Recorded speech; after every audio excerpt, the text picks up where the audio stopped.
বিশ্বনবীর হাদিস শুনলেন উম্মে সালামা রাদিয়াল্লাহু তাআলা আনহা। ওনার স্বামী হলো আবু সালামা। মজার ঘটনা খেয়াল করে শুনেন আমার প্রিয় কলিজার টুকরা ভাইয়েরা। কানগুলো খরগোশের কানের মতো খাড়া করে আমার দিকে তাকান। সাইয়্যিদাতুনা উম্মে সালামা রাদিয়াল্লাহু তাআলা আনহা, ওনার স্বামীর নাম আবু সালামা। শ্রেষ্ঠ দম্পতি, শ্রেষ্ঠ ফ্যামিলি। প্রথমে হিজরত করেছিলেন হাবাসায়, পরে হিজরত করেছেন মদিনায়।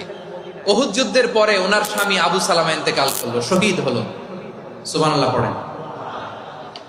যখন আবু সালামা ইন্তেকাল করলো, উম্মে সালামা রাদিয়াল্লাহু তাআলা আনহা কেঁদে কেঁদে হয়রান। আর নবীর শিখানো বাণী অনুযায়ী তিনি বারবার পড়ছিলেন ইন্না লিল্লাহ। কি পড়ছিলেন?